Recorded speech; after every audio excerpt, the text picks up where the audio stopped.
The message arrived while I was finalizing adoption papers at my lawyer's office. Emma, we decided to redirect your trust fund to Amanda. She has 3 kids and needs it more than you. The transfer will be complete by Friday. My mother's text was followed quickly by my father's. It's for the best. You understand. I stared at my phone, a calm smile playing on my lips. Everything okay, Ms. Carter? My lawyer, Michael, asked. I showed him the messages. His eyes widened slightly before he caught my expression. You don't seem surprised, he observed. I'm not, I replied, turning back to the adoption paperwork for little Stuffy. I made the necessary arrangements 3 months ago. My name is Emma Carter, and at 32, I'd spent my entire life being the responsible daughter. While my younger sister Amanda married young, had 3 kids, and lived off our parents' generosity, I built a career in child advocacy and saved every penny I could. The trust fund, set up by our grandmother before she passed, was meant to be split equally between Amanda and me when we turned 35. But I knew my parents. I'd watched them favor Amanda since we were children. Every scraped knee, every failed test, every financial mistake was met with endless comfort and support. Meanwhile, my achievements, graduating top of my class, establishing a successful career, buying my own home, were met with dismissive nods and quick changes of subject. 3 months ago, during a family dinner, I overheard them discussing Amanda's latest financial crisis. Her husband Tom had lost money in another risky investment, and they were struggling to maintain their lavish lifestyle. Emma's trust fund could help them, my mother had whispered to my father. She doesn't even have a family to support. They didn't know about Sophie then. They didn't know I'd been working with the adoption agency for over a year, preparing to give a home to a beautiful 5-year-old girl who'd lost her parents in a car accident. They didn't know because they never asked about my life, too busy solving Amanda's latest crisis.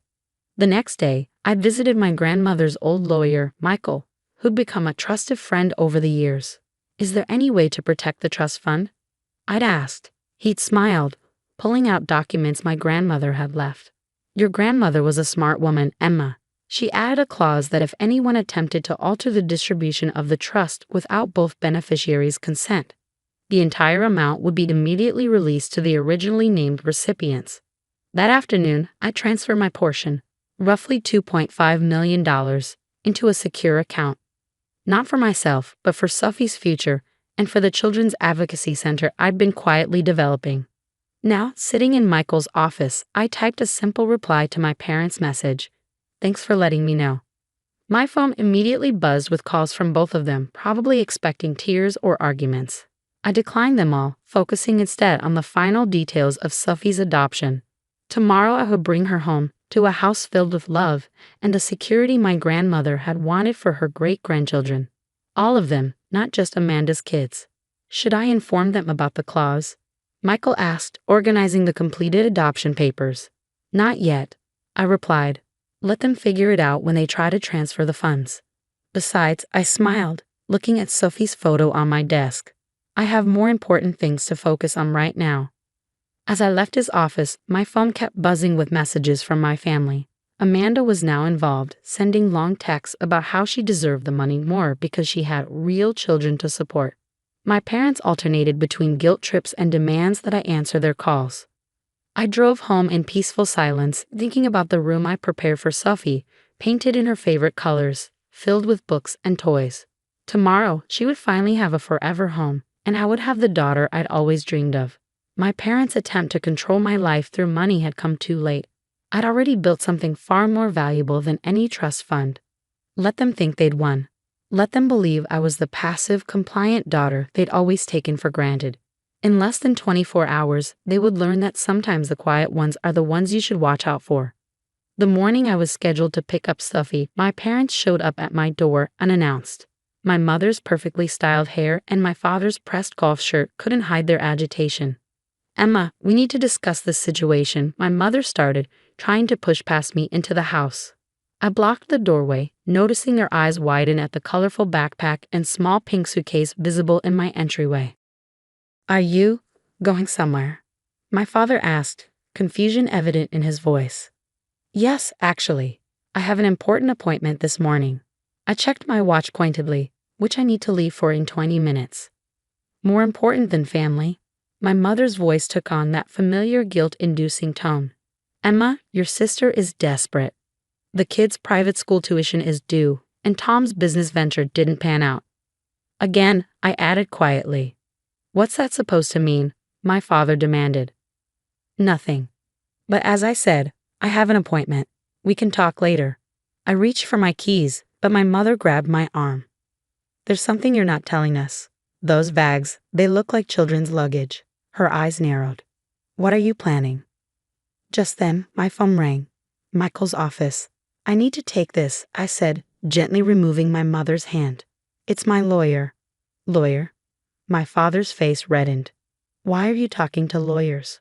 I answered the call, putting it on speaker deliberately. Hi, Michael. Am I still good to pick up Sophie at 10? Yes, everything's set. The adoption papers are all finalized. She's very excited to meet her new mom. The silence that followed was deafening. My parents stood frozen, their faces cycling through shock, confusion, and something that looked almost like fear. Adoption. My mother whispered. You're adopting. Without consulting us. I'm 32, Mom. I don't need your consultation or permission. I picked up Sophie's backpack. Now, if you'll excuse me, my daughter is waiting. Daughter. My father's voice cracked. But what about the trust fund? We've already promised Amanda. That's not really my concern, I replied, locking my door. You made your decision about the money. I've made my decision about my family. You can't afford a child without that trust fund. My mother blurted out. You need to stop this nonsense right now. I turned to face them, finally letting some of my suppressed feelings show. You know what's interesting? In all these years, you never once asked about my savings, my investments, my plans. You assumed I had nothing because I didn't flaunt everything like Amanda does. You thought that trust fund was my only resource, didn't you? They exchanged uncertain glances. My father cleared his throat. Well, on your salary. My salary as a senior child advocate, plus my investments, plus the money Grandma left me directly in her will, separate from the trust fund, have left me quite comfortable. I smiled at their shocked expressions. Oh, you didn't know about that part of the will? Maybe because you were too busy helping Amanda spend her portion within the first year. But, my mother stammered. But Amanda needs. Amanda wants, I corrected.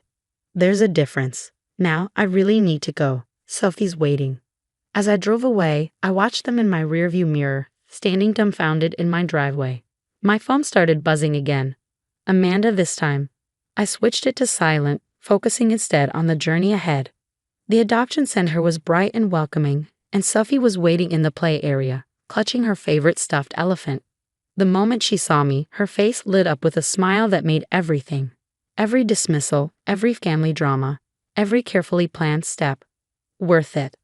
Ready to go home, sweetheart? I asked, kneeling down to her level. She nodded enthusiastically, then hesitated. Will they like me? She asked quietly. Who, sweetie? Your family. Will they like me? I hugged her gently. You and I are family now, Sophie. We're going to build our own kind of family, filled with love and trust and support. And yes, that'll love you, once they get to know you. But for now, it's just us, and that's perfect. As we drove home, Sophie chattering excitedly about her new room, I received a text from Michael. Your parents just tried to access the trust fund. The clause has been triggered. Should I proceed as planned? I smiled, watching Sophie in the rearview mirror as she hugged her elephant and gazed wonderingly at her new neighborhood. Yes, I typed back. It's time they learned about Grandma's real legacy. The next morning, chaos erupted. My father's angry voice filled my voicemail. What do you mean the money's gone? Emma, what have you done? My mother's messages alternated between threats and tearful pleas. Amanda's texts became increasingly hysterical. You've ruined everything. How could you be so selfish? I sat at my kitchen counter, watching Sophie eat her breakfast, chocolate chip pancakes, her favorite. She looked up, catching my expression. Are you sad? She asked, maple syrup dripping from her fork. No, sweetheart, I smiled, wiping her chin, just thinking about how perfect this morning is. The doorbell rang, followed by insistent knocking. Through the window, I could see my parents' car in the driveway. Amanda's minivan pulled up behind it. Sophie, remember how we practiced for loud situations? She nodded, pulling her noise-canceling headphones from her backpack. Good girl. Let's go upstairs and read while I handle this. After settling Sophie in her reading nook, I opened the front door to face my family's fury. Amanda pushed past me, her face red with anger. How dare you steal my children's future? Interesting choice of words, I replied calmly, considering you were planning to steal my share of the trust. That was different, my mother interjected. We were trying to help. Help who, Mom? Amanda's kids or Amanda's lifestyle? I gestured to her designer purse, her fresh salon highlights. When was the last time you asked about my plans, my dreams? You never needed help, my father argued. You were always stable.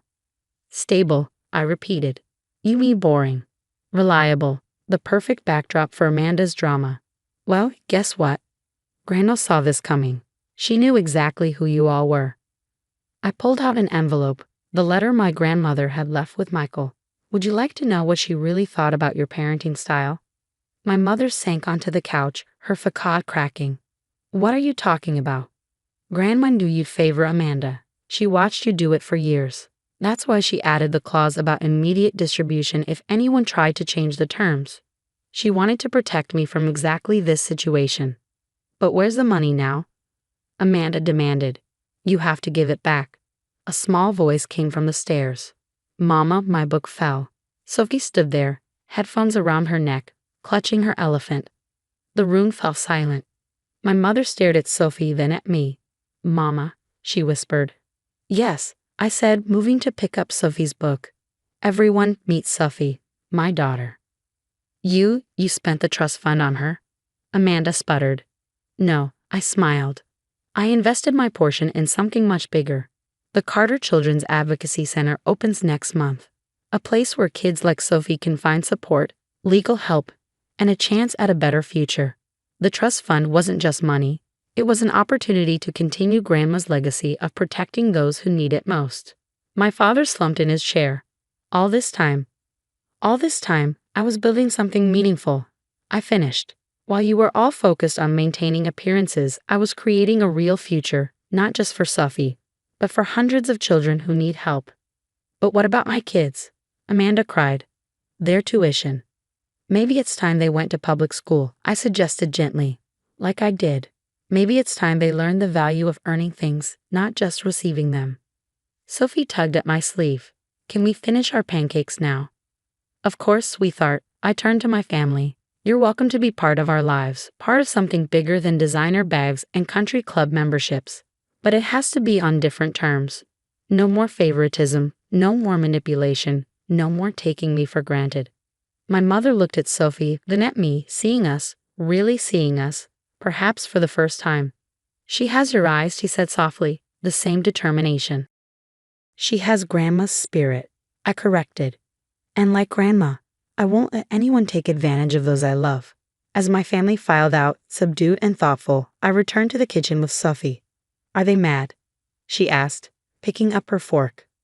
They're learning, I replied, pouring more syrup on her pancakes. Sometimes people need to lose something to understand its value. That evening, as Sophie slept surrounded by her books and toys, I received one final text from my mother. Your grandmother would be proud. Maybe we could visit the advocacy center when it opens. I smiled, typing back, Sophie would like that. She loves story time if you're interested in reading to the children there. Sometimes the best revenge isn't about getting even. It's about building something better from the ashes of others' mistakes. Sophie and I had created our own kind of family, and maybe, just maybe, we could help my parents and Amanda build something better too. But this time, it would be on our terms.